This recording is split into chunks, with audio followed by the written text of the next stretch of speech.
नमस्ते। आज के इस बेहद खास और गहराई से भरे विश्लेषण में सभी का बहुत बहुत स्वागत है। चलिए, बिना किसी देरी के सीधा आज के इस दिलचस्प विषय पर आते हैं।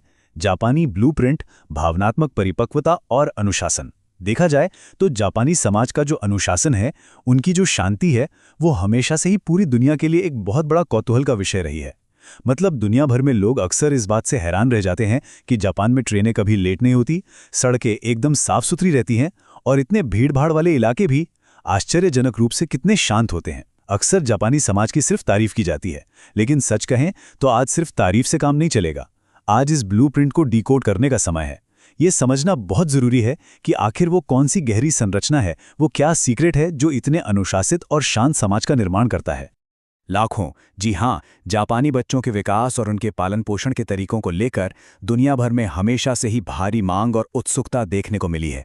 पिछले कुछ विश्लेषणों के बाद लाखों माता पिता और अनगिनत लोगों ने लगातार इस विषय पर और गहराई में जाने की मांग की है। यह जानना वाकई बहुत अद्भुत है कि इतनी बड़ी संख्या में लोग सिर्फ जापानी जीवन शैली को ऊपर ऊपर से नहीं देखना चाहते, बल्कि उसकी जड़ों को समझना चाहते हैं। यह जो सामूहिक जिज्ञासा है ना, यह साबित करती है कि जापानी संस्कृति में कुछ तो ऐसा जरूर है जो पूरी दुनिया सीखना और अपनाना चाहती है। इतने सारे लोगों का ध्यान इस तरफ जाना कोई छोटी बात नहीं है। यह एक बहुत ही स्पष्ट संकेत है कि हर कोई उस सफलता के असली रहस्य को जानना चाहता है। और यहीं पर एक बहुत ही दिलचस्प तुलना सामने आती है। जरा ध्यान दीजिएगा, सिर्फ बच्चों पर ध्यान बनाम वयस्कों और पूरे समाज पर ध्यान।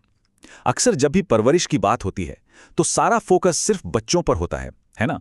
पूरी की पूरी ऊर्जा इस बात पर लगा दी जाती है कि बस बच्चों को कैसे संभाला जाए।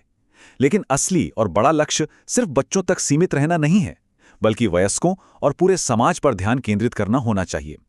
आज की इस चर्चा का मकसद सिर्फ बच्चों को पालने के कुछ तरीके रटना नहीं है, बल्कि ये एक पूरी तरह से विकसित, समझदार और परिपक्व वयस्क समाज की पूरी वास्तविकता को समझने के बारे में है।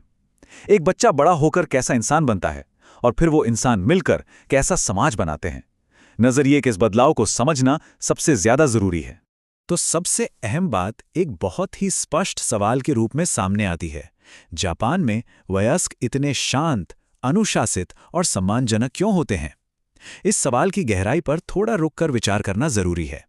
जब भी जापानी वयस्कों को देखा जाता है, चाहे वो सुबह के पीक आवर्स वाली खचाखच भरी मेट्रो हो, बड़े बड़े दफ्तर हों या फिर आम सड़कें, उनका संयम और एक दूसरे के प्रति उनका जो गहरा सम्मान है, वो सचमुच हैरान कर देता है।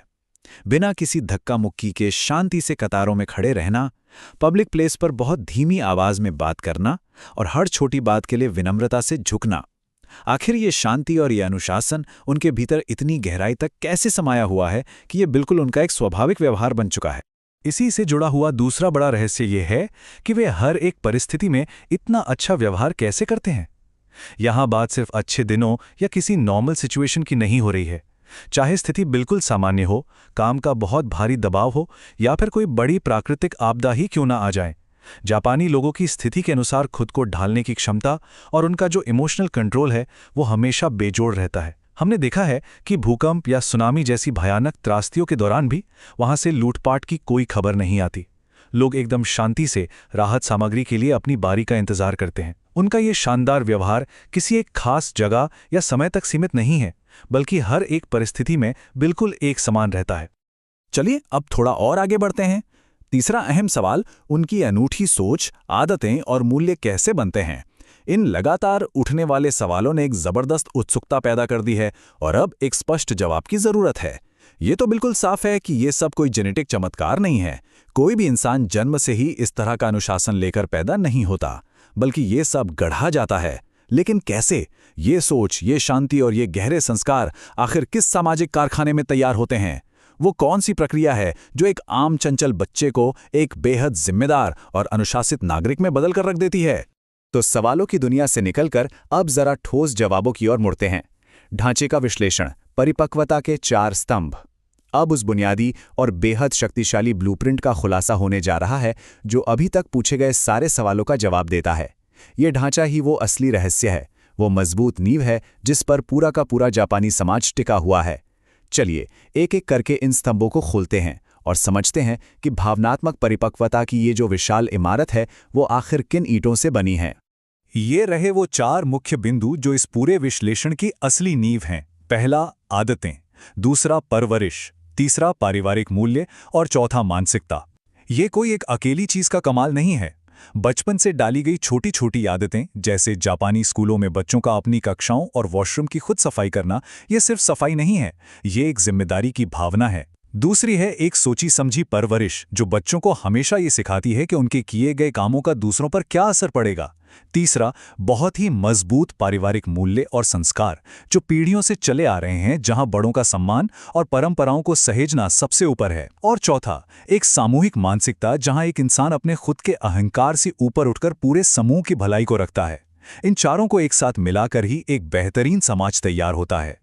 और इन 4 मजबूत स्तंभों का फाइनल रिजल्ट क्या होता है? एक बहुत बड़ा सामाजिक परिवर्तन। यह समझना सबसे ज्यादा जरूरी है कि ये 4 स्तंभ केवल बच्चों को पालने के छोटे मोटे नियम या कोई अलग थलग टूल नहीं है, बल्कि ये वो बहुत ही जरूरी घटक हैं जो पूरे के पूरे समाज को आकार देते हैं। जब हर एक परिवार पूरी ईमानदारी से इन 4 स्तंभों का पालन करता है, तो सिर्फ एक बच्चा समझदार नहीं बनता, बल्कि पूरी की पूरी पीढ़ी एक साथ मिलकर एक परिपक्व, शांत और सभ्य समाज का निर्माण करती है। ये एक सामूहिक उत्थान है, और यही वो बड़ा बदलाव है जो जापान को पूरी दुनिया से अलग बनाता है और एक मिसाल के रूप में खड़ा करता है। इस पूरी प्रक्रिया को गहराई से समझने के लिए इस एक बहुत ही महत्वपूर्ण विचार पर रुककर मनन करने की जरूरत है। अच्छे इंसान अचानक नहीं बनते, बल्कि बचपन से ही गढ़े जाते हैं। यह विचार अपने आप में पूरी कहानी बयां कर देता है। यह बिल्कुल एक छोटे से बीज को एक विशाल और छायादार पेड़ में बदलने जैसा है। कोई भी समाज रातों रात या किसी जादू की छड़ी से अनुशासित नहीं बन जाता। जो नींव, जो संस्कार और जो मूल्य बचपन के शुरुआती सालों में बड़ी ही सावधानी और मेहनत से रखे जाते हैं, वही आगे चलकर एक वयस्क के परिपक्व व्यवहार और एक शांत समाज के रूप में दुनिया के सामने आते हैं। यह एक निरंतर, कभी न खत्म होने वाली और बहुत ही धैर्य की मांग करने वाली प्रक्रिया है।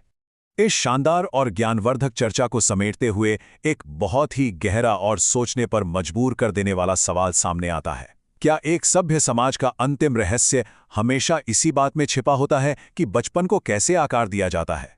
ये बात सिर्फ जापान तक सीमित नहीं है, बल्कि ये एक ऐसा शक्तिशाली विचार है जो हम सभी को अपने आसपास के समाज, अपनी कार्यप्रणाली और आने वाली पीढ़ियों की नींव के बारे में गंभीरता से सोचने के लिए प्रेरित करता है। क्या उस अनुशासन और उस शांति को हर जगह लागू किया जा सकता है? बिल्कुल सोचने वाली बात है। इसी विचार के साथ हमारा यह विश्लेषण यहीं पूरा होता है। इस वैचारिक यात्रा में शामिल होने और इस गहरी चर्चा का हिस्सा बनने के लिए बहुत बहुत धन्यवाद।